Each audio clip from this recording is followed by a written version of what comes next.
Hey guys, welcome to the Bourboneering podcast. I'm your host Austin. Let's get started. So today I'm introducing another series to the show.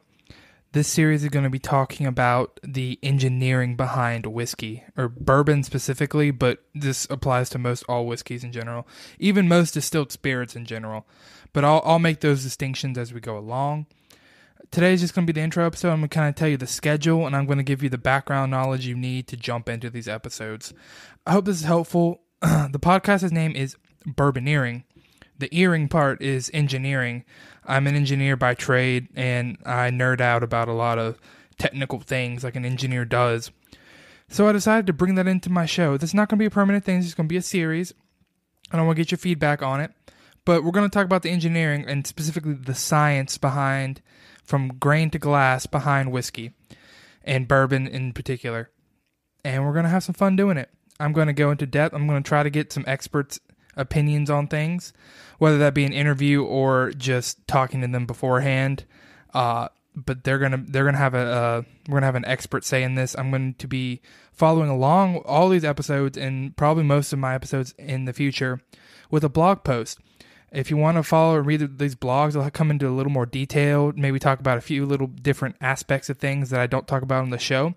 To check this out, go check out the link below to the Film and Whiskey blog. The Film and Whiskey podcast, you've heard me talk about them before. They've been on the show before. They're a great podcast that both review whiskey and cinema and films, and they do a great job. They keep it, down to earth so anybody can understand, yet they go into a detail that makes you really think about what you're watching and what you're drinking. So I highly suggest go checking them out. Go check out their blog. I will be posting my blog posts on their blog. They will be posting them for me, and they'll have announcements on their Instagram, at Film Whiskey on Instagram.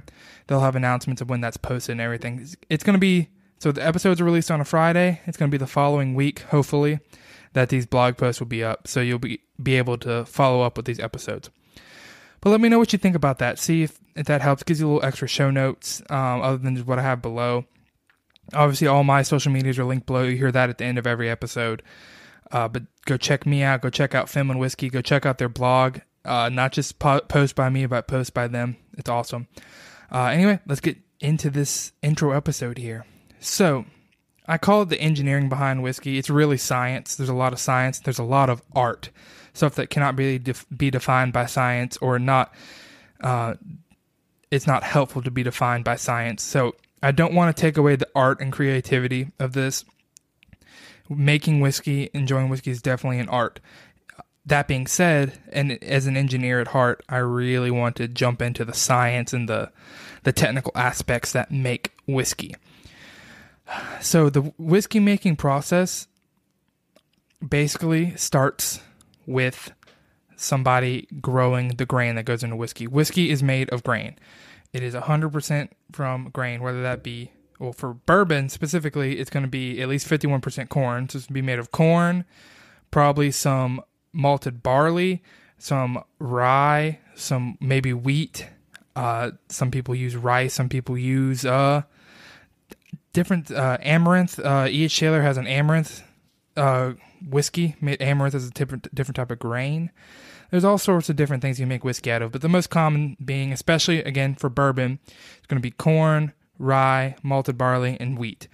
Not necessarily all four of those in the same batch, but so we're going to have an episode talking about the growing of the grain and how that affects the flavor, the terroir, if you will, of whiskey. That's very important. I'm also going to talk about the science of what is malted versus unmalted grain. What does malting mean? What does it do for the whiskey overall? And why it's important to be careful where you source your grain. So that's all coming in one episode. The next episode is going to cover the next few steps of making whiskey, and that is making the distiller's beer. That is mashing the grain to get the starches turned into sugars, as well as the fermentation, getting the yeast to eat the sugar and turning it into alcohol and CO2, and how that works. I'm going to talk about the differences between fermenting for a whiskey versus fermenting for making a beer, and general like your everyday Miller Lite or whatever, what have you, beer. And what's different other than just adding hops. There's a few other differences there that I really want to hit on. So that's going to be a whole episode. It's really nerdy, really fun to talk about all that. That's a lot of chemistry involved. Also, in the distillation, the next episode is going to be the next step, which is the distillation of the whiskey. That's taking the alcoholic beer that you just made in the last step and removing the alcohol, separating it from everything else. And that's what makes your spirit. That's why it's called a spirit. It's the spirit of the beer. And how that happens, the science behind that. This is real engineering. I work in the real world. I work at a chemical plant. There's lots of distillation going on there. So that's a very interesting process. Different types of distillation, how many times you distill it, all the legal rules for bourbon and whiskey in general, and just why distillation is one of the most important processes in making whiskey taste good or bad. Depends on what you're drinking here. The next step, as well as the next episode, is going to be talking about barrel science, putting whiskey into the barrel, aging it, what that does, the effects it has, how climate affects that, time affects it, size of the barrel, all that. A lot of this stuff I have talked about in different episodes, but I'm going to put it all together and give you some more science behind it. Really let you dig into that. And then finally, we're going to talk about bottling and the anatomy of a label. Again, something we've talked about before, but I'm going to hit on it again. What the different words on a label mean. Do they have any legal meaning? Do they not? Is it just marketing? We're all going to talk about that. And finally, we're going to talk about how to sell whiskey. This is this goes into a little bit more of maybe industrial engineering, but definitely into like a marketing business aspect. So this is a part that I'm going to be weak on. I'm going to reach out for help, look at some research, maybe get a guest or two to talk about it. But that's going to be our last step: how to sell whiskey, how it's sold, how it's marketed, why it's sold, the different laws that you may see when you're trying to sell your own whiskey. So that's going to be our process in making whiskey and our episode schedule. These will come out pretty much each week. There may be a week or two in between some of the episodes for different one-off episodes, but I'm planning pretty much to go week by week on this. Maybe a couple sections might be two-parters. I don't know. I haven't recorded this yet. I've done a little bit of research onto it, but I'm jumping in full steam ahead. All right, so that's the information I wanted to give you today. We're going to go into a lot more detail in the coming weeks, but I wanted to give you a nice whiskey review today. And today I'm talking about a popular one, a release that I've seen everywhere. It's going to be the Old Tub Bourbon. This is a bourbon from Jim Beam Distillery. It is 100 proof, bottled and bond, at least 4 years old. And it's an interesting label. It's an old label. They're reviving an old brand. I believe it's been released before as a $3.75 kind of, cheaper bottle and bond, and now they're re-releasing it in a 750 milliliter bottle, and it's still pretty cheap, but we'll go over all of that. Anyway, let's jump into this review here, shall we? All right, let's look at the nose. First, the color. It's a bourbon. There's nothing specifically interesting about this color. It's not too light. It's not too dark. It's right in the middle here. But the nose. First thing you get on the nose is the classic Jim Beam nuttiness. Very peanut buttery sweetness with some, I said light brown sugar. I'm thinking it's closer between white sugar and light brown sugar. It's definitely not like a dark, rich sugar, but it's getting there. It's not just a simple sweetness. And then finally I get that classic musty cinnamon note that I get on a lot of Jim Beam, kind of Jack Daniel products, that kind of age range, mass release. Nothing off about it. Very good nose. It's not too layered though. It's a little hot. It's not too complex, but it's also not just simple one noted. I'm gonna give it a 2.8. Again, above average. It's better than the regular release Jim Beam on the nose for sure. It's good. I enjoy it. I can't pick anything bad about it other than it is what it is. It's not super interesting. Moving on to the taste here.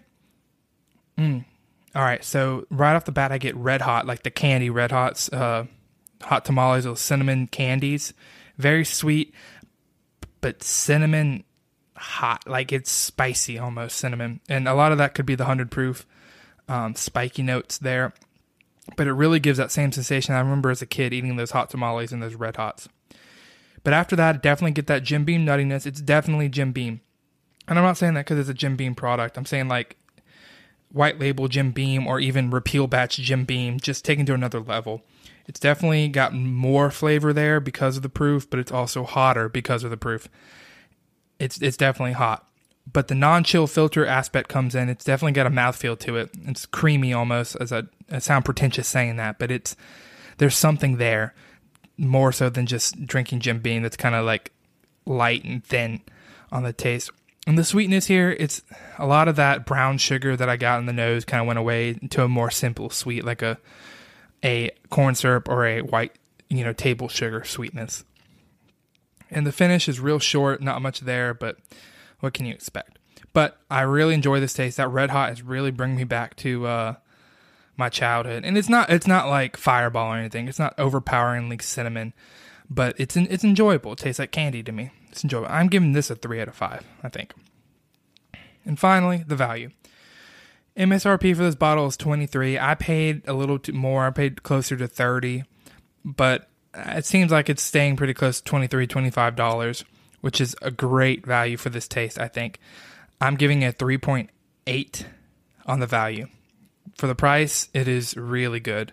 Get as many bottles as you can. And that brings us to our overall score. Our overall score, averaging the nose, the taste, and the value, how it's 3.2. That's a high score. Go get this whiskey while it's on the shelf. It's cheap. Right now, it's readily available, at least around me. I'm pretty sure it's widely released. It's relatively special edition, so I don't know if it'll be there forever. But right now, it's pretty abundant. So grab it. It's great. Stock up on it. I'm sure it'd mix great. It's 100 proof, so it'll stick out in a cocktail.